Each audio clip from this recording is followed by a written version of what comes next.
எல்லோருக்கும் அன்பார்ந்த மாலை வணக்கங்கள். காத்து இந்த 2 நாட்களாக நாம் எல்லாம் கொஞ்சம் பெரிய தமிழ் ஆரைட் கிடையாது, கொஞ்சம் இங்கிலீஷும் தமிழும் கலந்து தான் நான் பேசுவேன். மன்னி தருணவும் இங்க தமிழ் புலவர்கள்லாம் இங்க இருக்காங்க. எனவே இந்த டாபிக் நமது ஏற்கனவே உங்களுக்கு சொன்ன மாதிரி வருங்கால மருத்துவர்களின் வாழ்வு வளர்ப்புறையா அல்லது ஜெயிப்புறையா? இன்றைய சமுதாயம் இந்த பிரச்சனை பிறகு டாக்டர் ஆகிறது அவ்வளவு லேசா இல்லை. Tension NEET, first NEET, post graduate NEET, இந்த மாதிரி பல பிரச்சனைகள் இருக்குது. ஸோ இந்த மாதிரி பிரச்சனைகள் எல்லாம் ஆராய்ந்து எது நல்லது எது கெட்டது என்று சொல்லுவதற்கு இங்கு பெரிய பேச்சாளர்கள் இங்கே வந்திருக்கிறார்கள். ஆமாம், ஆகவே சின்ன பேச்சாளர்கள் அவர்கள் என்ன கூறுகிறார்கள் என்பதை நாம் எல்லாம் கேட்டு பின்னால் நம்மால் என்ன முடிவுக்கு வருவோம் என்பதை தெரிந்து சொல்வோம். அப்பொழுது பார்ப்போம். இறுதி முடிவு ஜட்ஜோட தான் நிச்சயமாக. ஆமாம், அதுக்கு நோ டிஸ்பியூட். ஸோ அந்த வகையிலே நான் முதலில் பாசிட்டிவாகவே ஆரம்பிப்போம், ரைட்டா? நெகட்டிவாக முதல் ஆரம்பிக்க வேண்டாம். ஸோ வளர்பிறை தான், அதாவது எதிர்காலம் மிகவும் பிரைட்டாக இருக்குது. இங்கிலீஷ் சொல்ல போனால் whether it is bright or bleak. Okay, ஆங்கிலத்தில் நீங்கள் வேணால் எப்படி வேணாலும் சொல்லிக்கலாம், அதுக்கு தமிழில் பல சொல்லுவாங்க.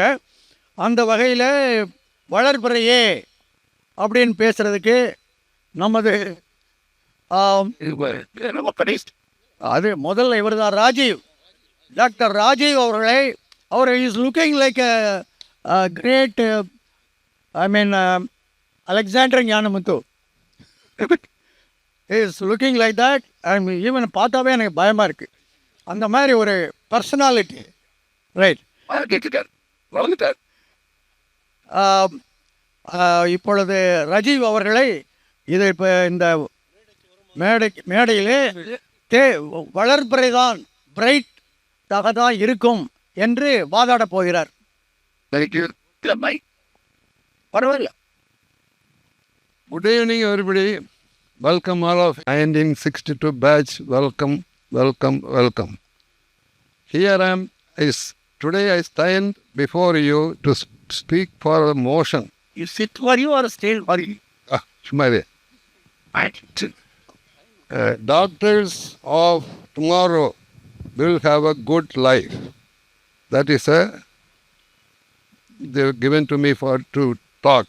Medicine has always been one of the most respected and meaningful profession in human society. While people often speak about the challenges doctors face, long hours, stress, responsibility, it is equally important to recognize that the future of medicine is becoming more rewarding, more balanced, and more fulfilling than ever before. First, and advances in technology are transforming the lives of doctors. Artificial intelligence, electronic medical records, telemedicine, and robotic surgery are reducing the routine workload and improving efficiency. Doctors of tomorrow will spend less time on paperwork and more time on patient care, which is the most meaningful part of the profession. Technology will support doctors rather than replace them. Second, the demand for the doctors is constantly increasing. With growing population, longer life expectancy, and the rise of chronic diseases, societies around the world need more medical professionals than ever. This means greater job security, better salaries, and more opportunities for specialization and research. Third, medicine offers immense personal satisfaction. Few professionals allow a person to save lives, relieve suffering, and bring hopes to their families. The gratitude of patients and the respect of society provides a sense of purpose that many other careers cannot offer. Doctors do not simply earn a living, they make a difference in the world every single day. Fourth, the future of medicine is becoming the more flexible and diverse. Doctors today can choose many paths: clinical practice, research, teaching, hospital administration, public health, biotechnology, telemedicine, and even entrepreneurship. Start corporate hospitals like our dear Dr. Sedaraman, Meenachi Mission. கைதிட்டுறியா? Fifth, awareness about work, life balance, and mental health among doctors is growing rapidly. Medical institutions and healthcare system are increasingly recognizing the importance of reasonable working hours, support system, and professional well-being. As a result, future doctors will work in healthier and more supportive environments. Moreover, medical science itself is advancing in an incredible pace. Breakthrough in genetics, personalized medicine, regenerative therapy, and artificial intelligence will make medical practice more effective and intellectually exciting. Doctors of tomorrow will be at the forehead of innovation, participating in discoveries that can transform human health. Of course, the profession will still have challenges. Medicine will always demand dedication, compassion, and hard work. But these challenges are precisely what make the profession meaningful and respectable. In conclusion, the future of medicine is bright. With the technological support, increasing opportunities, improved work conditions, and the deep satisfaction of serving humanity, doctors of tomorrow will indeed have a good life, professionally, intellectually, and socially. Therefore, I strongly support the motion that doctors tomorrow will have a good life. Thank you. ரொம்ப அழகாக பேசினாரு, நீங்கள்லாம் பார்த்தீங்க. ரொம்ப அழகாகவும் படித்தார். பாதி பேச்சு பாதி படிப்பு இருந்தாலும் அவருடைய வர்ஜின் அட்டம்ப்டில் ரொம்ப பிரமாதமாக பேசினார். அவரை நான் பாராட்டியே ஆகணும். ஆகவே இப்பொழுது இவர் சொன்னதெல்லாம் சரியா அல்லது தவறா என்று வாதாட அவருடைய டியரஸ்ட் நண்பர், க்ளோசஸ்ட் நண்பர், இப்போ அவர் எதிரியாகிறார். நண்பர் ஒரு எதிரி சீட்டில் உட்காந்து இப்போது தேய்பிறை தான் சரியில்லை, ரொம்ப லைஃப் இஸ் வெரி ப்ளீக் அப்படின்னு சொல்லி வாதாட அவருடைய நண்பரை அழைக்கிறேன். ஆனால் you're a contestant for all his arguments. Dr. Pratap, one of the most eloquent speaker, eloquent professor, அவரை அழைக்கிறேன். மதிப்புக்குரிய தோழர்களே, தோழியர்களே, சாலமன் பாப்பையா மாதிரி அமர்ந்திருக்கும் நம் நடுவர் அவர்களே,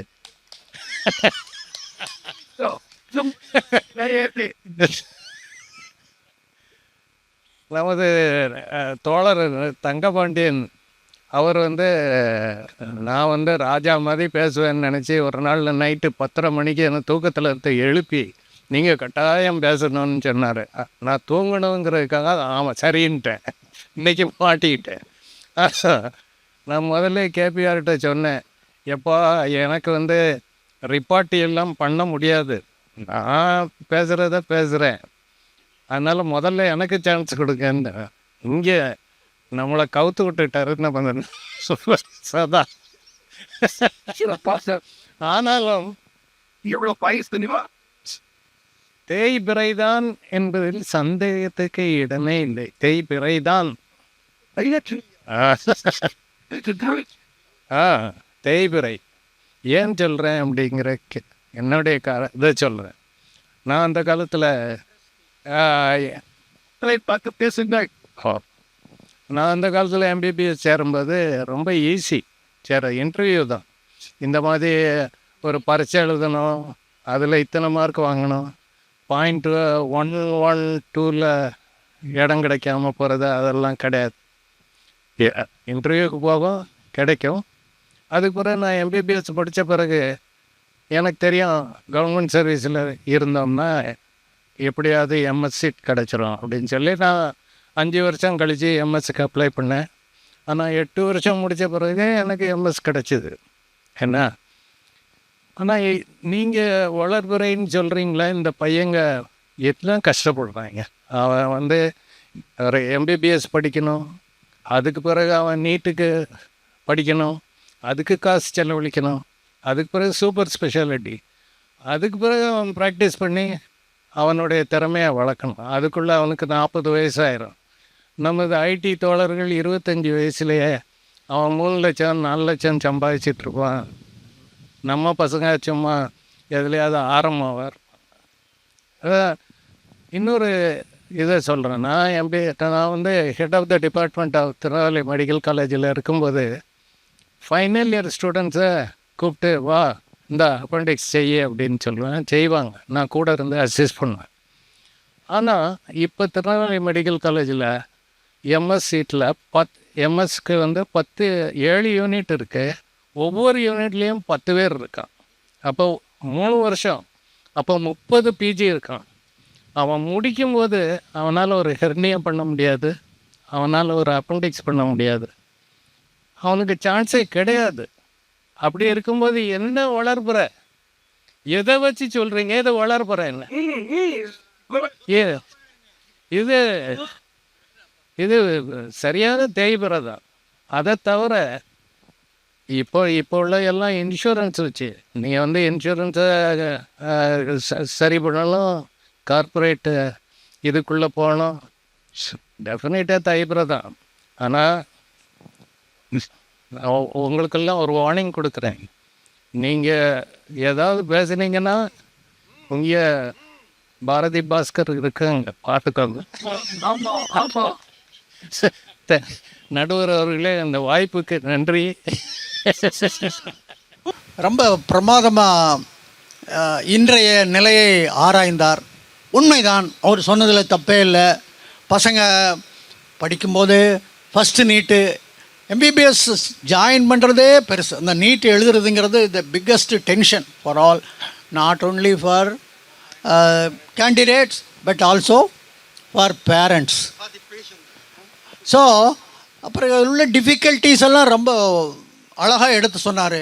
competition, world of competition in everywhere, loss of opportunities in learning. நீங்கள் சொன்ன பாயிண்ட் தான் நான் சொல்கிறேன், வேறு ஒன்றும் சொல்லலை. And yes, so that is the trend. He is quite justified in arguing like that. But let us see. You will not be leave it, left it like this. You will be contested. So to contest, I request.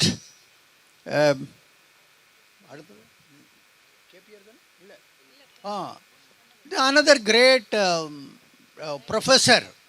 Ponnudurai, professor and director of psychiatry.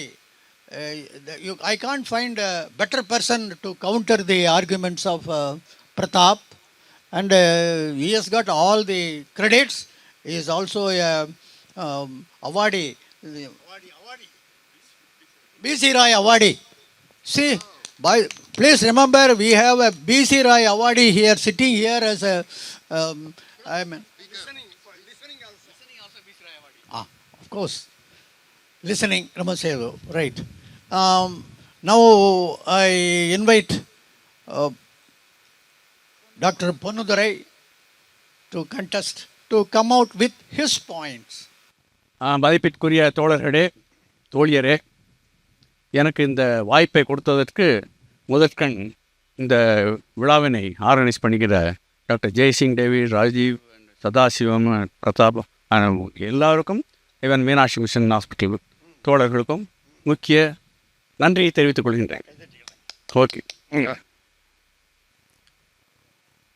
இப்பொழுது doctor Pratap அவர்கள் நன்றாக பேசினார்கள், ராஜீவ் செல்லதுரையும் நல்லா பேசினார்கள். நான் வளர்பிறை வருங்கால மருத்துவர்கள் வாழ்வு வளர்பிறை என்பதை குறித்து சில செய்திகளை கூறுகிறேன். இதற்கு பல காரணங்கள் உண்டு நான் கூறுவதற்கு.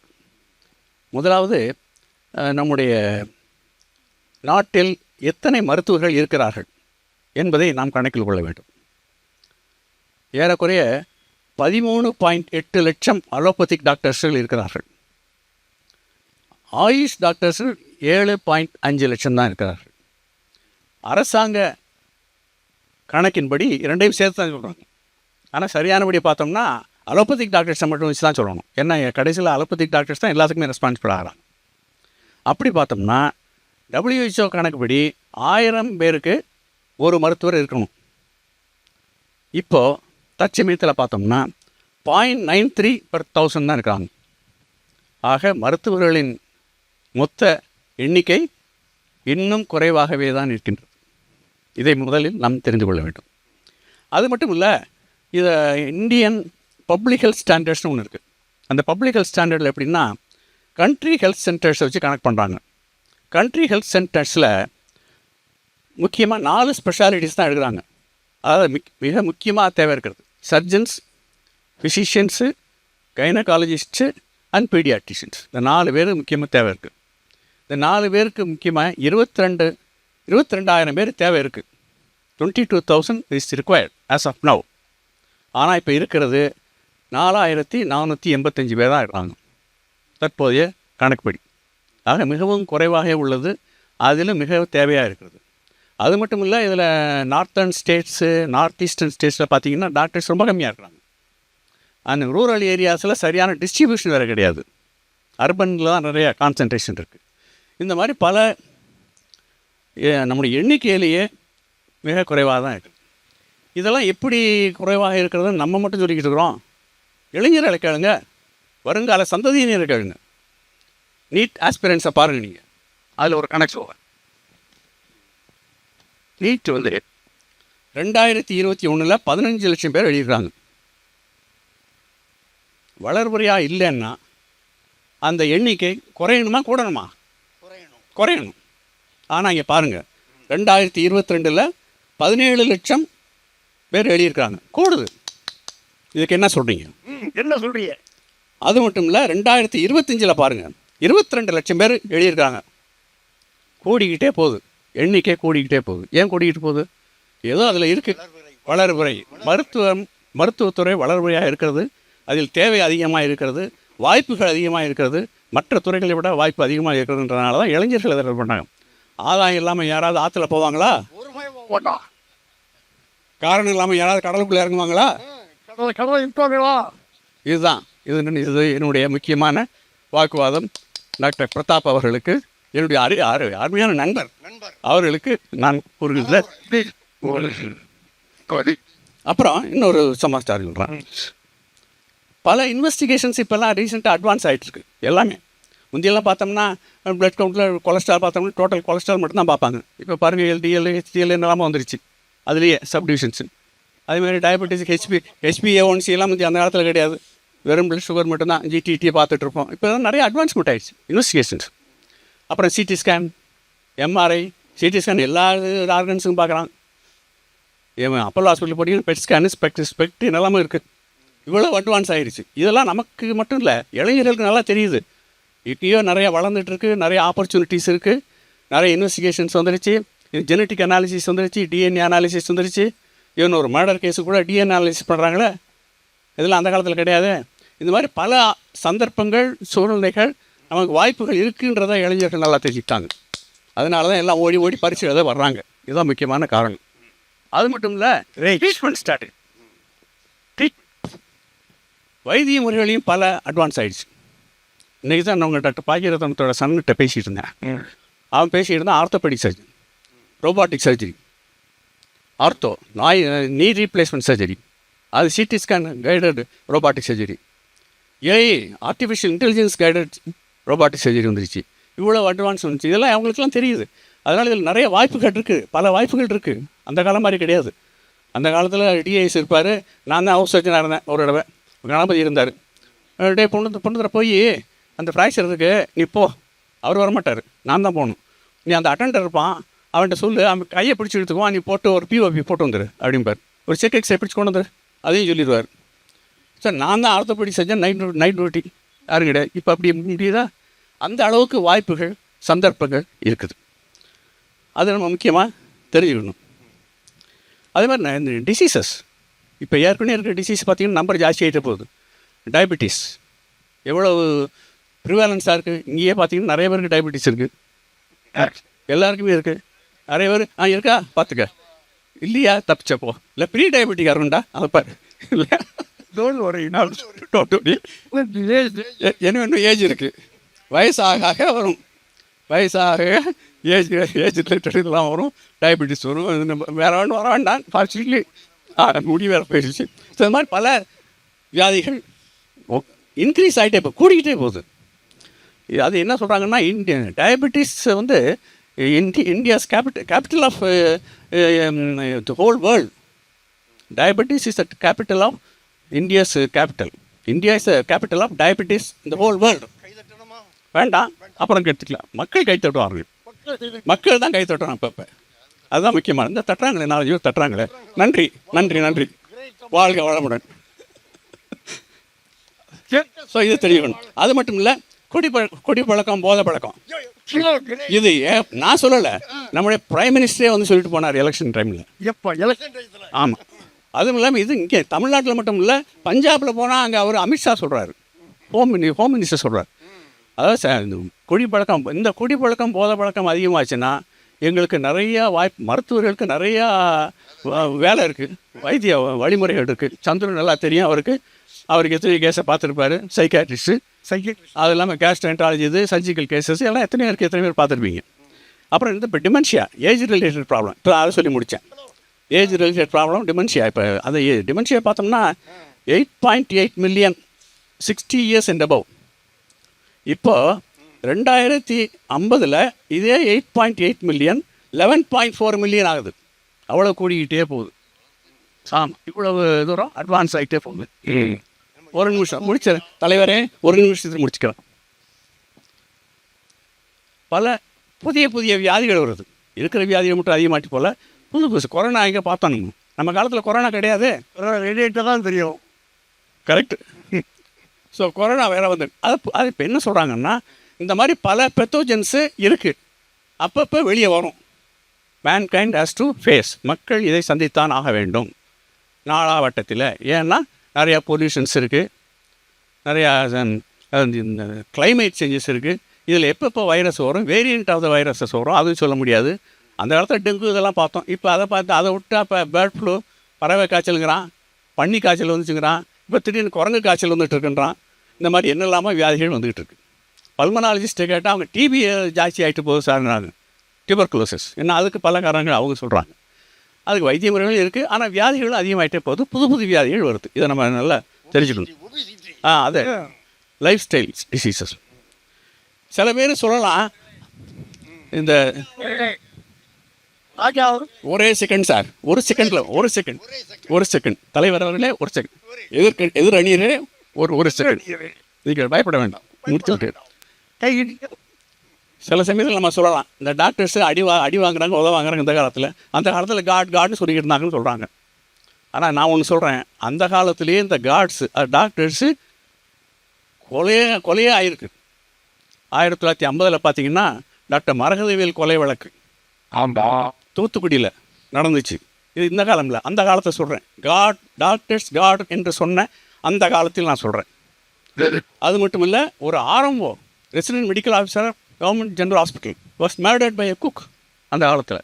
ஸோ இந்த மாதிரி டாக்டர்ஸுக்கு அவல நிலைகள் நிறையா நடந்திருக்கு, கொலைகள் நடந்திருக்கு. அண்ட் டாக்டர் இங்கேயே கன்னியாகுமரியில் ஒரு டாக்டர் பேரை சொல்ல விரும்பல, அவரை கைது பண்ணாங்க. ஏன்னா ஒரு இந்த ஓன் சர்டிஃபிகேட் கொடுக்குறதுக்கு ஃபீஸ் வாங்கினாருன்னு ஒரே சண்டை ஒரு பேஷண்ட்டு.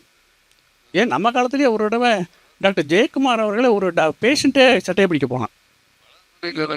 அது மாதிரி ஒரு சூழ்நிலை வந்துச்சு அந்த காலத்துலேயே. ஸோ அந்த காலத்துல இது இல்லை, எதுக்கு சொல்ல வரேன்னா அந்த காலத்துலேயே இருந்தது, இப்போவும் இருக்குது. அதை வச்சு நம்ம துறையை அளவை இது பண்ண முடியாது. ஆக எதுக்கு சொல்ல வரேன்னா அந்த காலத்தில் சஷ்ருக்கா சராக்கா ஹிப்பாக்ரட்டிஸ் இவங்கெல்லாம் இருந்தாங்க. அந்த காலத்தில் இருந்ததுக்கு இப்போ இருக்கிற காலத்துக்கு எவ்வளவோ வளர்ந்து போச்சு மருத்துவத்துறை. இளைஞர்களுக்கு நல்லா தெரியும். அதனால் அவங்க போட்டி போட்டுக்கொண்டு நம்முடைய துறைக்கு வந்து கொண்டே இருக்கிறார்கள், இன்னும் வருவார்கள். சந்திரனுக்கு வளர்முறையும் இருக்கும், தேய்முறையும் இருக்கும். ஆனால் மருத்துவத்துறைக்கு எப்போதுமே வளர்முறை தான் இருக்கும் என்று சொல்லி என்னுடைய உரையை முடித்து கொண்டுகிறேன். நன்றி, வணக்கம். டாக்டர் பொன்னுதுரை என்ற ராஜா அவர்கள் அவரோட கொஞ்சம் பயங்கரமாக என்னென்னா ஸ்டாட்டிஸ்டிக்ஸ் வைக்கிறாரு. அவருடைய ப்ளஸ் பாயிண்ட்டு ஸ்டாட்டிஸ்டிக்ஸ். நம்ம வெறும் சும்மா போன போக்கில் ஒரு எம்பரிக்கலாக பேசுனா அது எடுப்படாது. சும்மா ஒரு நல்லா இருக்குது, எப்படி நல்லா இருக்குது அப்படி அவர் மெஷர் பண்ணி சொல்கிறாரு. ரொம்ப அடுத்தவங்க வாயை திறக்க முடியாத அளவுக்கு அவர் பாயிண்ட்டை அடிக்கி தள்ளிட்டார் இந்த ப்ரொஃபஸோரியல் ஸ்டைல். ஆனால் சும்மா இப்படிலாம் உங்களுக்கெல்லாம் விட முடியாது. உங்கள் சைடில் பாரதி பாஸ்கர் இங்கே ஒருத்தர் இருக்கிறாங்க, கேபிஆர் அம்மா அந்த காலத்தில் பாட்டு பாடினா நாங்கள்லாம் கேட்போம். ஆனால் பெரிய அவங்க பயங்கரமான திறமைசாலி. ஆமாம், கள்ளக்குறிச்சி அந்த தென்காசி ஏரியாவிலேயே ஒரு பிரபலமான ஒரு டாக்டரம்மா. நம்ம கிளாஸ்மேட்டில் கேபிஆர்னால் ரொம்ப செல்ல புள்ள மாதிரி இருக்கிறாங்க. அவங்க அவங்கள ஒன்றும் பண்ண முடியாது, நீங்கள் கான்டெஸ்ட் பண்ணால். பாரதி பாஸ்கர் அவர்களே என்ற கேபிஆர் ஆகிய உனக்கு கொஞ்சம் உரிமையோடு நான் சொல்கிறேன், கோவிச்சுக்காக பாரதி பாஸ்கர். அனைவருக்கும் என்னுடைய அன்பார்ந்த வணக்கம். என்னை இந்த உமன் ஆஃப் த மேட்ச் ஆக்கிய டாக்டர் சதாசிவம் அவர்களுக்கும் என் மனமார்ந்த நன்றியை தெரிவித்துக் கொள்கிறேன். எதிரணியில் வந்தார்கள், அவர்கள் டாப்பிக்கை விட்டு ரொம்ப தூரம் போய்விட்டார்கள். இப்பொழுது உள்ள இளைய தலைமுறைகள் எந்தெந்த விதத்தில் தப்பு செய்து வருங்கால வாழ்க்கையை தேய்பிரை ஆக்கி கொள்கிறார்கள் என்ற பாயிண்டை நான் இப்பொழுது புட்டு வைக்கப் போகிறேன். முன்பு நாம் படித்த காலத்தில் inspection, palpation, percussion and auscultation என்று ஒரு சிலபஸ் இருந்தது. இப்பொழுது அந்த சிலபஸ் காணாமல் போய்விட்டது என்று நினைக்கிறேன். இப்பொழுதெல்லாம் ரிவர்ஸ் கியரில் இன்வெஸ்டிகேஷன், டயக்னோசிஸ், ட்ரீட்மெண்ட், கொஞ்சோண்டு கன்சல்டேஷன் அப்படின்னு வராங்க. இதுலேயே பாதி பேஷண்ட்டுக்கு நம்ம அலோபதியை பற்றி வெறுப்பு ஏற்பட்டு விட்டது. நம்முடைய இளைய தலைமுறைகள் பொதுவாக டாக்டரை பற்றி சொல்வார்கள், இவர்கள் அதிகம் பேச மாட்டார்கள் என்று. அதுவும் இளைய தலைமுறைகள் வாயே திறப்பதில்லை. அதை பற்றி பேஷண்ட்ஸுகளுக்கெல்லாம் அவ்வளவு மதிப்பு இல்லை அவர்களை பார்த்து. அதை தவிர ஒரு சின்ன இன்சிடெண்ட் நான் சொல்கிறேனே. ஒரு பணக்காரர், அவர் அப்பாவுக்கு ரொம்ப நாளாக டயபெட்டிக். ஊரில் இருக்கிற லீடிங் டாக்டர்ஸ் அவ்வளோ பேரையும் பார்த்தாச்சு. எல்லோரும் மாற்றி பிராண்டு மாற்றி ஒரு A4 ஷீட்டு நிறைய ப்ரிஸ்கிரிப்ஷன் எழுதுகிறார்கள். சில பேர் கொஞ்சம் அடிஷ்னல் பேப்பரையும் வாங்கி பின் பண்ணி 4 மாத்திரை எழுதி கொடுக்கிறார்கள். அவர் வீட்டில் எல்லோருக்குமே இதனால் ரொம்ப வருத்தம் உண்டாயிற்று. அப்பொழுது அவர் வீட்டு வேலைக்காரன் சொல்கிறான், எங்கள் தெருவில் ஒரு பரம்பரை வைத்தியர் இருக்கார், அவர் முப்பாட்டன் எல்லோருமே பரம்பரை வைத்தியர்கள், அவற்றை நம்ம பெரிய ஐயாவை காட்டுவோம் அப்படின்னு சொல்கிறாங்க. அவங்களும் எத்த தின்னா பித்து நெளியுங்கிற நிலைக்கு வந்ததுனால பரம்பரை வைத்தியத்தே போவாங்கிறாங்க. அப்போது அந்த கடைசியில் அந்த வேலைக்காரன் சொல்கிறான், ஒரே ஒரு சின்ன கருத்து அப்படின்னு. என்ன, ஃபீஸ் ரொம்ப வாங்குவாரா? அதை பற்றி பரவாயில்ல. இல்லை அவர் 6ஆம் கிளாஸ் தான் படிச்சிருக்காரு அப்படின்னு. 6ஆம் கிளாஸ் என்னடா, அவன் பள்ளிக்கூடத்துக்கே போகலைன்னா கூட பரவாயில்ல, அவன்கிட்ட காமிச்சு அவன் கைராசியாக இருந்தால் எங்கள் அப்பாவை அவர்கிட்ட காட்டலாம் அப்படின்னு எல்லோரும் அவங்கள்ட்ட போகிறாங்க. அவர்கிட்ட இவர் சொல்கிறாரு, இவங்க எங்கள் அப்பாவுக்கு 15 வருஷமாக சக்கரை வியாதி. அட, டயபிட்டிஸ்னு சொல்லுங்க, அந்த 6ஆம் கிளாஸ் சொல்கிறாரு. உடனே அவர் 100 வாட்டி ஒரு நாளைக்கு மூத்திரம் போகிறாரு. என்ன பண்ணனே தெரியல எங்களுக்கு. என்ன பண்ணவா, இந்த கோடை காலத்தில் தண்ணி தட்டுப்பாடு இல்லை, அவர் பாட்டில் உரம் வேறு கிடைக்கும், நீங்கள் ஒரு சின்ன தோட்டத்தை வாங்கி போடுங்க, அவருக்கு பயிர் பச்சையெல்லாம் விளைஞ்சு அவர் அதை சுற்றி சுற்றி வந்து அவரை பெரியவரை அங்கேயே ஒரு ரூம் போட்டு தங்க வைங்க அப்படின்னு சொன்னார். அப்போ இந்த மாத்திரை மருந்து அதெல்லாம் இந்த இங்கிலீஷ் வைத்தியர் கொடுத்தது சாப்பிடுங்க, 3 மாதம் கழித்து என்னை வந்து பாருங்க அப்படின்னு சொன்னார். அவர் சொன்னது நமக்கு சிரிப்பு வந்தாலும் அதே மாதிரி தோட்டம் போட்டு அந்த பெரியவரை உட்கார வச்சு பயிர் பச்சையை பார்த்து அவருக்கு ரிலாக்ஸ்டாக ஆகி டயபெட்டிஸ் குறைஞ்சிடுச்சு. அந்த மாதிரி சைக்காலஜி ஏன் நம்ம டாக்டர்ஸுக்கு பிடிக்க தெரியல. அவங்க தமிழில் பேசினாலே ரொம்ப கௌரவ குறைவுன்னு நினைக்கிறாங்க. டெக்னிக்கல் வேர்ட்ஸ் எல்லாம் போட்டு பேஷண்ட்டை பயமுறுத்துகிறாங்க. ஏன் நம்ம தாய் பாஷை அவங்களுக்கு பிடிக்கலையா? ஒரு கம்யூனிகேஷன் எங்கே இருக்குது நம்ம இளைய தலைமுறைகள்கிட்ட? அவங்க கேர் எடுத்து பார்க்குறாங்களா?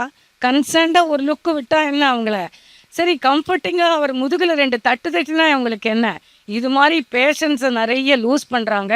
ஏற்கனவே நிறைய பதிகள் நமக்கு எதிராக வந்துடுச்சு. வீட்டுக்கு வீடு டாக்டர்ஸை வேற இருக்காங்க. அதுக்கு ஒரு சின்ன உதாரணம் சொல்கிறேனே, என்னோடய கிளினிக்லேயே டாக்டர் பேஷண்ட்ஸ் உட்காரும்போது ஒருத்தருக்கு ஒருத்தர் பேசிக்கிறாங்க. ஏன் உனக்கு என்ன? எனக்கு ஒரு வாரமாக இருமல், அதான் டாக்டரை பார்க்க வந்தேன். அட, இருமலுக்கு எதுக்கு இங்கே வந்த? துளசி, தூதுவளை, கற்பூரவல்லி, கருஞ்சீரகம் எல்லாம் ஒரு நல்ல காய்ச்சி ஒரே ஒரு டம்ளர் குடி, கப் சிப்புன்னு ஆகிடும். அப்படி நீ ஏன் இங்கே வந்திருக்க? எனக்கு ஆறாத புண்ணு, அதுதான். ஐயையோ, எங்கிட்ட கேட்டால் நீ வந்தே இருக்க வேண்டாம். ஒரு மஞ்சளும் வேப்பிலையும் அரைச்சி அது தடவினா 3ஆம் நாளே பட்டு போயிருக்குமே. வந்தது அலோபதிக்கு. ஆனால் அவங்க பேசுகிறது மற்ற பதிகளை பற்றி. இந்த மாதிரி நிலைமை கண்டினியூ ஆச்சுன்னா நம்ம கட்டாயம் எல்லாரையும் லூஸ் பண்ணிடுவோம். வருங்கால சந்ததியினர் ட்ரைவ் பண்ண முடியாது. அதே மாதிரி ஒரு சின்ன சின்ன காரியங்கள் ஒரு எப்படி இருக்கணும்னா பேஷண்ட்டை தக்க வச்சுக்கணும், அந்த மாதிரி பேசணும். ஒரு உதாரணம் சொல்கிறேனே, ஒரு அம்மா தம் பையனுக்கு பொண்ணு பார்க்க சொல்லி தரகர் சொல்கிறாங்க. தரகர் எப்படிப்பட்ட பொண்ணு வேணும்னு கேட்குறாங்க. இல்லை, நெட்டையா, குட்டையா, வெள்ளையா, சிவப்பா, அது எப்படி வேணால் இருக்கலாம். என்னோட கண்டிஷன் ஒன்றே ஒன்று, என்ன பொண்ணு குறைஞ்சது 75 கிலோ வெயிட் இருக்கணும் அப்படின்னு. என்னம்மா எல்லாரும் ஸ்லிம்மாக இருக்கணும்பாங்க, நீங்கள் இப்போ வெயிட்டுன்னு சொல்கிறீங்களே. இல்லை, அப்போ தான் அவன் அவளை தலையில் தூக்கி வச்சுட்டு ஆட மாட்டான் அப்படி. அந்த அம்மா தங்காரியத்தையும் சாதிக்கிறாங்க, தம் பையனுக்கு இதுவும் பொண்ணும் தேடுறாங்க. அந்த மாதிரி நம்ம பேஷண்ட்ஸை தக்க வச்சுக்கணும், அதுதான் முக்கியம். ரூரல் எல்லாம் டாக்டர்ஸை நிறைய கேள்வி கேட்பாங்க. அது மாதிரி எல்லாம் இப்போ உள்ள இளைய தலைமுறைகளுக்கு பொறுமையே கிடையாது. எதை கேட்டாலும் அசிஸ்டண்ட்டை கேளுங்க, சிஸ்டரை கேளுங்கன்னு டிராஃபிக் போலீஸ் மாதிரி கையை காட்டி விடுறாங்க. அப்புறம் அதே மாதிரி தான் ஒரு வாக்கிங் போங்க, ஒரு பேஷண்ட்டை சொன்னேன், 1 வாரம் போங்க நல்லாயிருக்கும் அப்படின்னு. டாக்டர் காலையில் போகலாமா சாயங்காலம் போகலாமா? காலையிலே போங்க. ஏன் சாயங்காலம் போகக்கூடாதா? இல்லை, சாயங்காலம் க்ரௌடு இருக்கும், காலையில் பொல்யூஷன் இல்லாமல் இருக்கும், போங்க. கொஞ்சம் வெறும் வயிற்றோடையே போகணும். இல்லை, பனியன் டிஷர்ட் எது வேணால் போட்டு போங்க. அப்புறம் கொஞ்சோண்டு வெந்நீர் குடிச்சிட்டு போகலாமா டாக்டர்? வெந்நீர் குடிங்களா இப்போ என்ன? ஆனால் அதுக்கு பேர் காப்பிங்கிறாளே என் பொண்டாட்டி. அப்போது உங்களுக்கு காப்பி வேறு போட நான் சொல்லி கொடுக்கணுமா அப்படின்னு. சரி, எத்தனை தூரம் நடக்கணும்? உங்களுக்கு மூச்சு முட்டாத அளவுக்கு ஸ்ட்ரெயிட்டாக நடங்க, அது போகிறோம் அப்படின்னு. அப்புறம் திரும்பி வந்து அவ்வளோ தூரமும் நடந்தே போகணுமா டாக்டர்? பின்ன பைக்லையா போவேன்? அப்புறம் நான் சாகிற முடியும் நடக்கணுமா? இல்லை, நான் சாகிற முடிய நீ நடந்தா போகிறோம். அப்புறம் கடைசியில் மறுபடியும் போயிட்டு வராரு. ஐயோ, இதெல்லாம் நடக்கிற காரியமா டாக்டர்? நீங்கள் நடக்கலைன்னா உங்களுக்கு காரியம் நடக்கும் அப்படின்னு நான் சொன்ன உடனே பயந்துட்டு போகிறாரு. இல்லை, இன்னுமே தான் கிளைமேக்ஸு. 1 வாரம் கழித்து அவர் எனக்கு ஃபோன் பண்ணுறாரு. டாக்டர், நீங்கள் சொன்னீங்களே, நான் 1 வாரமாக நடக்கிறேன், இப்போது நடந்தே திருச்செந்தூர் முடிய வந்தாச்சு, இனிமே நான் திரும்பி வரலாமா?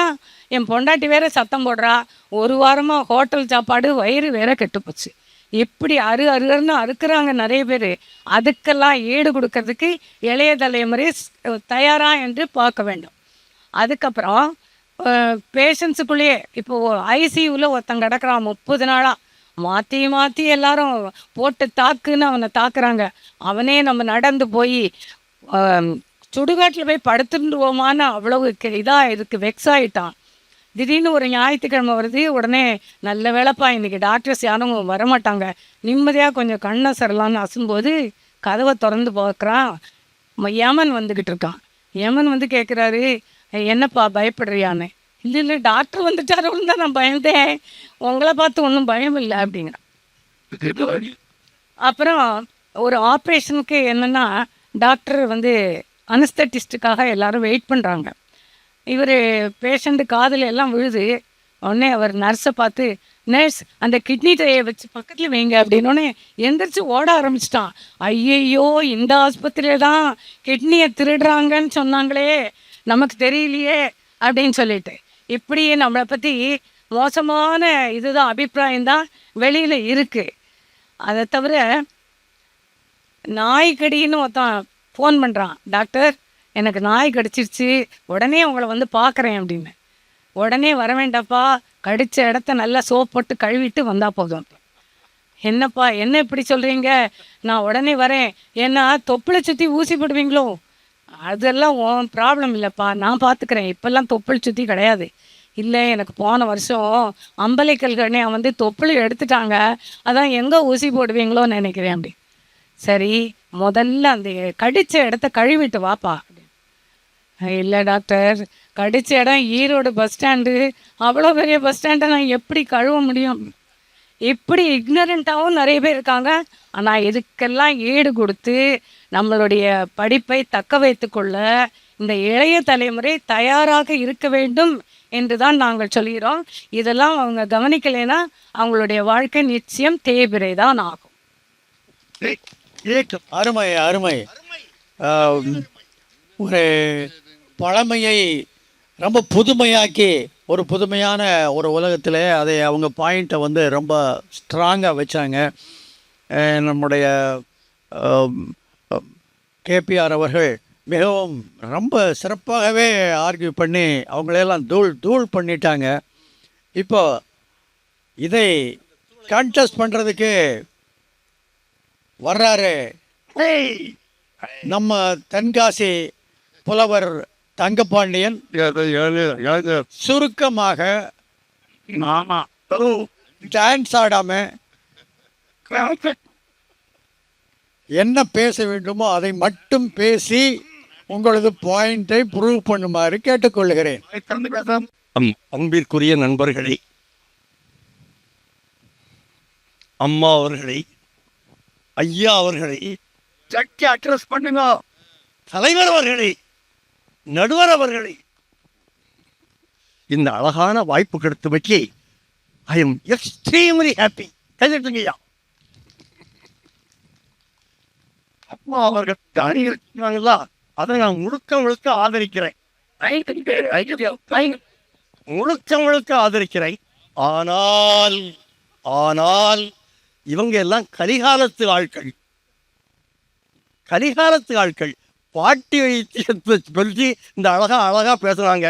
இல்லை ஒரு சின்ன அதுக்கு ஒரு பதிவு செய்வது மட்டும் நான் சொல்கிறேன். நான் எப்படி, ஏன்னா நான் அன்றைக்கி மாடர்ன் மேன் ஹலோ, சத்திய யுகத்தை சேர்ந்தவன், கலியுகம் முடிஞ்சு போச்சு. ஓல்டு பீப்புள் என்ன, நான் இன்றைக்கி ஒரு பேஷண்ட் வந்தோடனே உடனே உங்கள் வீட்டு ஆடு நல்லா இருக்கா, மாடு நல்லா இருக்கான்னு தான் கேட்பேன்.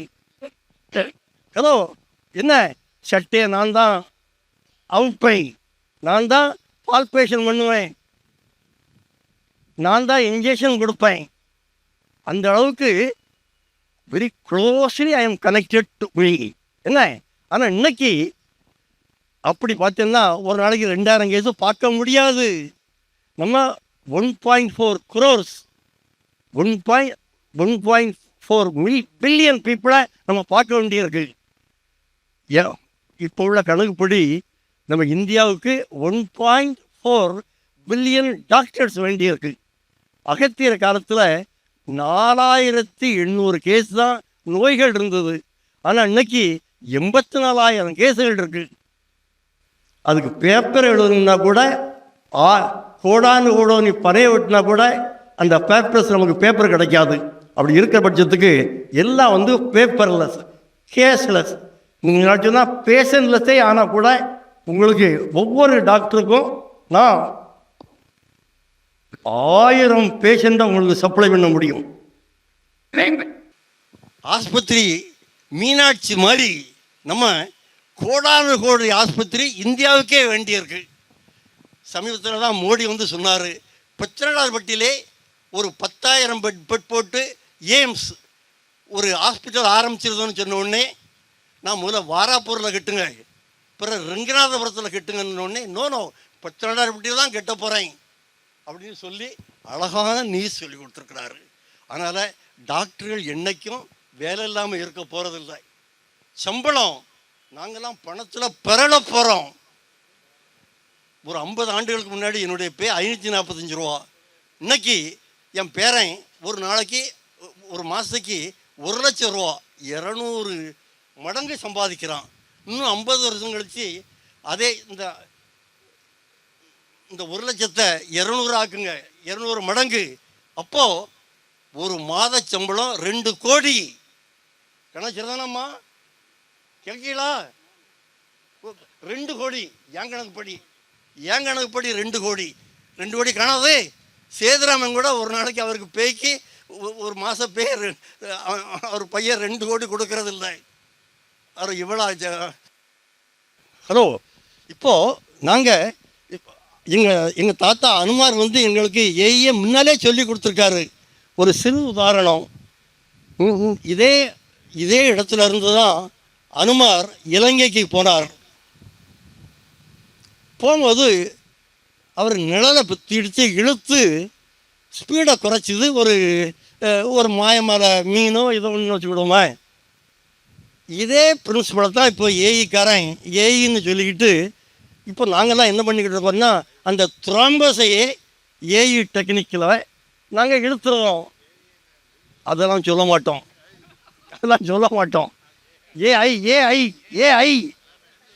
ஏஐங்கிறது என்னென்னா அட்வான்ஸ்ட், எக்ஸ்ட்ரீம்லி அட்வான்ஸ்ட் இன்டெலிஜென்ஸ்னு அர்த்தம். எல்லாம் சமாளிக்க. ஆமாம், நீங்கள் நல்லா செய்கிறீங்க. ஆனால் இன்னும் என்னமோ நிறைய பேச இருக்குது. அதுபோக இந்த வாத்திமார் இருக்காங்களே, அவங்களுக்கு நர்வஸ் சிஸ்டம் கொஞ்சம் தான் தெரியும்.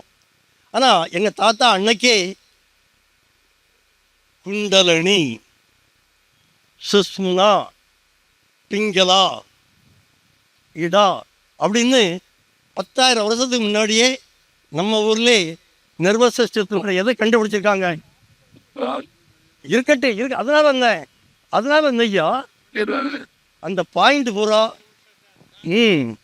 ஸோ நர்வஸ் சிஸ்டம் ஒவ்வொரு டீச்சருக்கும் எல்லாரும் coming teachers are going to be extremely well equipped with knowledge. வேற நம்மளும் போதும்.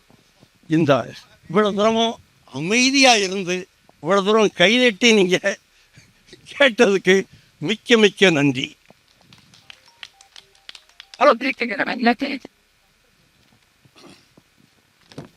திரு தங்கபாண்டியன் அவர்கள் அவர் ரொம்ப not only tall in height, is very tall in is knowledge.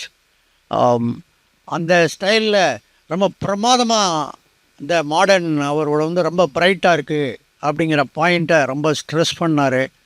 அதையெல்லாம் கவுண்டர் பண்ணுறதுக்கு இப்பொழுது மற்றும் ஒரு psychiatrist, professor of psychiatry, our great Chandru is here. He will counter, he will blast all of you. Man, he can do it. Even mesmerize பண்ணி உங்களை எல்லாம் காலி பண்ணிடுவார். நண்பர்களே வணக்கம். எடுப்பிலே நான் சொல்ல வேண்டியது என்னென்னா, ஏஐ வந்துருச்சுன்ட்டு சொல்கிறாங்க. ஏஐ வந்து டாக்டர் வேலையெல்லாம் போயிடும். டாக்டருக்கு பதிலாக ஏஐ சைக்காட்ரிஸ்ட் வரமாட்டாங்க, அவங்க வீட்டில் ஏஐ வச்சு ட்ரீட் பண்ணிக்குவாங்க. ஸோ ஏஐ வர்றது டாக்டருக்கு டிஸ்அட்வான்டேஜ், அட்வான்டேஜே கிடையாது. இன்றைக்கி தேதியில் சின்ன சின்ன ஊரில் எல்லாம் மெடிக்கல் காலேஜ், சிவகங்கையில் ஒரு மெடிக்கல் காலேஜ், திருவள்ளூரில் ஒரு மெடிக்கல் காலேஜ், அப்படியே வந்துக்கிட்டே இருக்கு. பார்த்தா ஒரு வருஷத்துக்கு 12,000 டாக்டர். 12,000 டாக்டர் வந்துட்டா பேஷண்ட்ஸு, நம்ம ஊரில் பேஷண்ட்ஸ் எப்படி வருவாங்கன்ட்டா யார்கிட்டயாவது கேட்டுட்டு தான் வருவாங்க. முதல்ல சித்த வைத்தியத்திட்ட போவாங்க, அப்புறம்தான் நம்மக்கிட்ட வருவாங்க. இதில் என்னென்னா இவ்வளோ பேர் வந்த பிறகு என்னுடைய பெசிமிஸ்டிக் ஐடியா, டாக்டர்கள்லாம் ஊரில் இந்த ஊசி மணி பாசி மணி விற்பாங்க இருக்கிறவங்க, அந்த மாதிரி தெருவா ஊசி போடலையா ஊசி, ஊசி போடலையா ஊசி, பல்வலி, பல் கூச்சம், பல் நாற்றம் எல்லாத்துக்கும் ஊசி, தலைவலி, மண்டை வலி, குறுக்கு வலி எல்லாத்துக்கும் ஊசி வீட்டுக்கே வந்து போடப்படும் அப்படின்னு சொல்கிற காலம் ரொம்ப தூரத்தில் இல்லை. ஏன்னா அவ்வளோ டாக்டர்ஸ் வரப்போகிறாங்க. இப்போ முக்கியமான விஷயம் என்னென்னா, டாக்டருங்க வந்து அடிக்கு பயப்பட வேண்டியிருக்கு. எந்த பேஷண்ட் எப்போ அடிப்பான்னு யாருக்கும் தெரியாது. அதனால் போகிற காலத்தில் என்ன அட்வைஸ்னா, நல்ல கபீர் மாதிரி, ராஜீவ் மாதிரி இருக்கவங்க தான் டாக்டராக வேணும். சித்ரா மாதிரி, மாதவி மாதிரி இருக்கவங்களாம் டாக்டராக முடியாது. ஏன்னா ஒரே அடியில் சாகடிச்சிடுவானுங்க. ஏன்னா நல்லா பாடி வெயிட் பண்ணி, இதில் அட்வான்ஸ்மெண்ட் என்ன வரணும்னா, ஃபஸ்ட் இயர்லேயே குங் ஃபோ கராத்தேலாம் சொல்லிட்டுருந்தோம். அது இல்லைன்னா டாக்டராக முடியாது. Self defence is more important. So first இயரில் குங் ஃபோ கராத்தே பாக்ஸிங்லாம் சொல்லித்தந்தா இன்னும் நல்லாயிருக்கும்.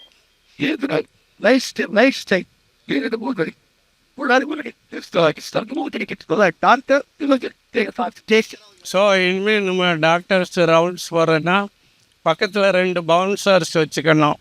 நம்ம விஜய் வச்சுக்கிற மாதிரி இந்த பக்கம் எவன் குத்துவானோ இந்த பக்கம் எவன் குத்துவானோன்னு நமக்கு தெரியாது. ஸோ அதனால் பவுன்சர்ஸை வச்சுக்கிட்டு போனோம்னா வைத்தியம் பண்ணலாம். இதையும் மீறி அடி வாங்கினா நிறைய பேர் அடி வாங்கிட்டு அதை தான் சொல்ல வந்தேன். அதனால நம்ம அவர் எதிரியே சொல்கிற மாதிரி ஆளுக்கு ஒரு கன்று வச்சுக்கிட்டு தான் ப்ராக்டிஸே பண்ணி, டேபிளில் ஒரு பிஸ்டில் வச்சுக்கணும், 2 பக்கமும் பவுன்சர்ஸ் வச்சுக்கணும். யாராவது ஏதாவது கையை லேசாக தூக்கினாங்கன்னா ஒரே அடி டம்மான்னு போட்டுரும். இது போக ப்ரொஃபஷனல் ஹசார்ட்ஸ்னு ஒன்று நான் பார்த்த மட்டில் பார்க்குறேன்.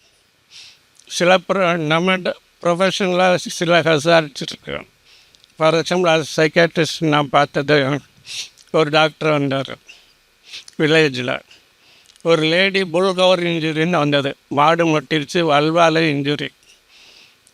நல்லா இன்ஜெக்ஷன் போட்டு, பிளாஸ்டிக் சர்ஜன் மாதிரி இன்ஜெக்ஷன் போட்டு, நல்லா டெட்டால் போட்டு, நல்லா பவுடர் போட்டு, பவுடர்னால் என்ன, நிபாசல் பவுடர் போட்டு அனுப்பிட்டார். டெய்லி ட்ரீட் பண்ணுறார் 7 நாள். அப்புறம் சூச்சரை பிரிச்சுட்டார். இப்போ என்ன ஆச்சுன்னா, அந்த பொண்ணை என்னைய டாக்டர் கற்பழிச்சிட்டாரு, பார்க்கக்கூடாதெல்லாம் பார்த்துட்டாரு, தொடக்கூடாத இடத்துலலாம் தொட்டுட்டாரு, அதனால் நான் அவரை தான் கட்டுவேன், கல்யாணம் பண்ண நான் அவரை தான் கட்டுவேன், இல்லைன்னா என் கற்பே போச்சு, தமிழ்நாட்டு கற்பே போச்சு, அதனால் அவரைத்தான் நான் கட்டுவேன்னு சொல்லி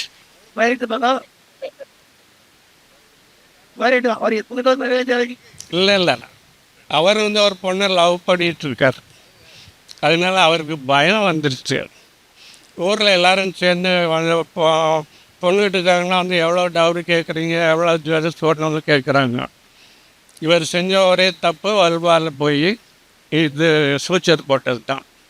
ஸோ அந்த மாதிரியும் ப்ரொஃபஷ்னல் ஹசார்ட் வர சான்ஸ் இருக்குது. இன்னொரு டாக்டர் வந்தார். பிரச்சனை என்னென்னா, அவர் ஒரு செஞ்சி கோட்டைக்கு போயிட்டு வந்த ஒரு கேர்ள், 14 வயசு கேர்ள், யூரின் பாஸ் பண்ண போயிருக்கு, நிறைய தேனி கொட்டிருச்சு குழவி, பல்ல கொடுக்கோட வருது, கொடுக்கோட வந்து இருக்கார், ஸ்வெல்லிங் இருக்குது. அதுக்கு ஐஸ் ஒத்தடம் போட்டுட்டு ஸ்வெல்லிங்கை குறைச்சிட்டு ஒவ்வொரு பூச்சியாக எடுக்கிறார், ஒவ்வொரு கொடுக்கா எடுக்கிறாரு. 13 கொடுக்க ஸ்டிங் எடுத்துட்டார். அது எடுத்துகிட்டு அதை டெட்டால் போட்டு வாஷ் பண்ணிவிட்டு பவுடர் போட்டு அனுப்புகிறார். இப்போ என்ன அந்த பொண்ணு டாக்டரோட ஆவியை என் உடம்புக்குள்ளே வந்துருச்சு, டாக்டர் வசியம் பண்ணிவிட்டாரு அப்படின்னு சொல்லி வீட்டில் சொல்லி, வீட்டிலேருந்து போலீஸ் ஸ்டேஷனுக்கு ஃபோன் பண்ணி இந்த மாதிரி டாக்டர் வசியம் மருந்து கொடுத்துட்டாரு, பொண்ணு என்னென்னமோ பேசுது, டாக்டர் என்னை வசியம் பண்ணிட்டாரு, என் உடம்புக்குள்ளே ஆவி புகுந்துடுச்சு, என்னென்னமோ பேசுது, என்னென்னமோ கேட்குது, என்னால் ஒன்றும் பண்ண முடியல அப்படின்னு. ஸோ அவங்க வசியம் பண்ண டாக்டருக்கு சொல்லிட்டு இவர் அடிக்க வராங்க ஊரில் இருந்து. ஸோ இந்த மாதிரி நம்மளுக்கு நிறையா பாசிபிலிட்டிஸ் அடி வாங்குறதுக்கு இருக்காது. சொன்ன மாதிரி பவுன்சர்ஸ் வச்சுக்கணும், புகுப்பு கராத்தி படிச்சுக்கணும். அதுக்கு மேலே பிஸ்டல் ஒன்று கையில் வச்சுக்கணும், ஷீல்டு ஒன்று வச்சுக்கணும் அடி வாங்காமல் இருக்கிறதுக்கு. தலையில் இது போட்டுக்கணும், ஹெல்மெட் போட்டுக்கணும். போகிற காலத்தில் அப்படி தான் வரப்போ, நீங்கள் சிரிக்காதீங்க, அப்படி போட்டு உட்காந்தா தான் நம்ம பழைக்க முடியும், இல்லைன்னா பேஷண்ட்டு ஒரே அடி மண்டே பழந்து போயிட்டே இருக்கும். இவ்வளோ நேரம் பொறுமையாக கேட்டதுக்கு நன்றி. இன்னும் நிறையா இருக்குது, ஆனால் டைம் ஆச்சு, சுருக்கமாக பேசி முடித்தேன். நன்றி, வணக்கம். நன்றி. டாக்டர் பொண்ணுதரை சொன்னார், நிறைய வியாதி வந்துருச்சு, கோவிட் வந்துருச்சு, கோழி காய்ச்சல் வந்துருச்சு, பன்றி காய்ச்சல் வந்துருச்சுன்னு. அதனால நம்ம கேஸ் வரும்னு சொல்கிறாரு. இதுக்கெல்லாம் எங்கே வைத்தியம் இருக்குது? வர்றான், நம்மளால் ஒன்றும் வைத்தியம் பண்ண முடியாது. வைத்தியம் பண்ண முடியாது வியாதி வரும்போது நம்ம என்ன செய்ய முடியும் இல்லையா? இன்னொன்று என்னென்னா, நம்ம ஹோமியோபதி டாக்டர், சித்தா டாக்டர்லாம் நம்ம அலோபதி வைத்தியம் பண்ணுறாங்க. நம்ம பிழைக்கணும்னா நம்மளும் சித்தாவும் அலோபதியும் ஹோமியோபதியும் படிச்சுக்கிட்டா தான் நம்ம ஃப்யூச்சரில் பிழைக்க முடியும். ஸோ இந்த லேகியம் சாப்பிட்டு அந்த சுக்கு லேகியம் சாப்பிட்டுன்னு சொல்கிற அளவுக்கு நமக்கு வேறு வழி இல்லாமல் அப்படி ஒரு நேரம் வரப்போகுது. இந்த பெசிமிஸ்டிக்காக ஐடியாஸ் நீங்கள் ஒன்றும் பயந்துடாதீங்க, ஆனால் கட்டாயம் வரும், எனக்கு ஒன்றும் சந்தேகமே இல்லை. நன்றி திரு ப்ரொஃபஸர் டாக்டர் சந்திரசேகர் அவர்களே. மிகவும் அவருடைய பாயிண்ட்டை ரொம்ப எஃபெக்டிவாக சொன்னார். பட்டு ஹியூமன் கம்யூனிட்டியை ரொம்ப பயப்படுத்திட்டார் இருக்கே. ஸோ நம்ம இரண்டு தரப்பிலும் வாதங்கள் மிகவும் ஸ்ட்ராங்காக இருந்தன, நல்லா பண்ணாங்க, கவுண்டர் பண்ணாங்க. பட் எதற்குமே ஒரு முடிவு சொல்லித்தான் ஆக வேண்டும். முடிவு எப்படி இருப்பது, ஜட்ஜ் என்னுடைய கருத்திலே என்ன பட்டதோ அதை சொல்லித்தான் ஆக வேண்டும். எல்லாரும் அனலைஸ் பண்ணாங்க. மெடிக்கல் ஃபீல்டு டுடே எகெயின்ஸ்ட் பண்ணவங்க என்ன சொல்கிறாங்க? Competition, stress, corporate stress, exam stress, எங்கே போனாலும் அப்புறம் எல்லாம் படிக்கிறதுக்கு எத்தனை வருஷம் ஆகுது சொன்னார். படிக்கிறதுக்கு ஐடி கிராஜுவேட்டு 25ல் 6.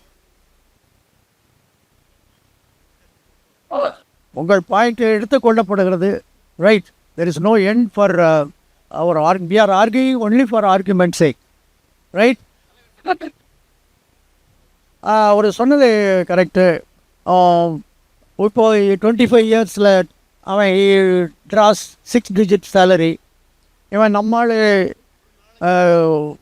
ஒரு மாதத்துக்கு ஆரம்பம் மேக்ஸிமம் ஒரு 30 ரூபா கொடுப்பாங்க, 40 ரூபா கொடுப்பாங்க. This is the status. They have put it correctly. But at the same time, human race will never get erased unless Trump bombs the whole world. That is what I am trying to tell. As long as human race is there, but I don't think destiny will be like that. Human race will be there. எவ்வளோ நாளைக்கு இந்த மனித குலம் இருக்கிறதோ அவ்வளோ நாளைக்கு வியாதிகள் இருந்து கொண்டே தான் இருக்கும். டாக்டர்களுடைய தேவை இருந்து கொண்டே தான் இருக்கும், plus or minus. But good doctors our aim should be ஒரு பெசிமிஸ்டிக்காக ரிவ்யூ பண்ணுறதை விட நம்ம என்ன பண்ணணும், we must make good doctors. Doctors வந்து with if you are communicating well, if you are scientifically well educated, knowledgeable, communicable, whatever it is, a good doctor should earn money also. That is the other part of it. Important. So இது வந்து இருக்க தான் செய்யுது just. So நம்ம வந்து நாட்டில் trust to the patient, that all depends with us only. No doubt this is lacking in the future generation. It is lacking. But doesn't mean we should leave it. Once you try, it fails. அதை வந்து நம்ம விட்டுறது correct இல்லை. Human life evolution, scientific evolution is an ongoing process. Ongoing process. Medical world however much you are advanced, too much. இப்போ நம்ம ஒரு காலத்தில் இங்கே இல்லைன்னா அமெரிக்காவுக்கு கூட போய் ட்ரீட்மெண்ட் எல்லாம் எடுத்துகிட்டு இருந்தோம். That should not be forgotten. Today every thing is available. For example, till I retired, I had never operated on appendicitis with scan. No scan available in my time. Till government medical colleges could get ultrasound scans only after next in the current century, not 20th century. We were all operating, but today can I operate? No. Science is growing, you have to grow along with that. But விஞ்ஞான உலகத்தை நாம் தூக்கி எறிந்து விட முடியாது. விஞ்ஞான உலகத்திலே பல அட்வான்ஸ்மெண்ட் இருந்தால் அதில் significant evolution is in the medical world also. Biological, molecular, genetic research is going on and going on. Equally, research opportunities are growing. And the Indian doctors, you go to London, NHS, 40% of the NHS, I don't know, my status may not be correct as Mr. Ding, yet our doctors are dominating. If you go to US, that is the trend. Indian doctors are shining. Why? Because Indian doctors are so dedicated and so committed to the profession. நான் என்ன சொல்ல வர்றேன்னா, நல்ல டாக்டர்னா என்ன அழகாக இருக்க doctor இல்லை, committed to the profession, kindness, humane, scientifically knowledgeable, will always be respected in this world. So பெசிமிஸ்டிக்காக நம்ம பார்க்க வேண்டி இருக்கு. நான் சொன்னது தப்பு கூட. Litigations are there, no doubt. Pressures are there, no doubt. Students are even committing suicide if they fail in NEET. It will be taken, it is correct. But that doesn't mean we should say that that is wrong. System is wrong. You have to correct the system. Correct the system. So நான் அதை ரொம்ப வளர்த்த விரும்பலை. Minus points are so many which the Pratap and KPR and Professor Chandrasekhar brought in. Nothing to contest about it, nothing to say you are wrong, சொல்கிறதுக்கெல்லாம் ஒன்றும் கிடையாது. But overall, medicine, the name of nobleness of medicine can never be erased from the life. So நான் வந்து இன்றைய உலகத்திலே என்னதான் negative point இருக்க தான் litigation சொன்னாங்க. லிட்டிகேஷன் தான் you will improve, otherwise doctors will be arrogant. Litigation இல்லைனா அரகண்ட். நீங்கள் வந்து if you R arrogant, naturally you need bouncers by the side. So it is, we have to correct our system. We have to correct the system if there are lacunae. So அன்பார்ந்த நண்பர்களே, என்னுடைய தீர்ப்பு, இன்னும் இவ்வளவு பெசிமிஸ்டிக்காக இருக்கிற சூழ்நிலைகள் இருந்தாலும் let us be optimistic. The future is, it could be always bright. Could be always bright. ஆனால் பெசிமிசம் இருக்கிறதே அந்த அவங்க சொன்ன பாயிண்ட் எல்லாம் மறுக்கிறதுக்கே கிடையாது. அப்போ தான் நீங்கள் நல்ல டாக்டர் ஆவீங்க. இல்லைன்னா நீங்கள் அரகண்ட் ஆவீங்க, பார்க்க மாட்டீங்க பேஷண்ட்டை. அப்போ உங்களை அடிக்கத்தான் செய்வான்.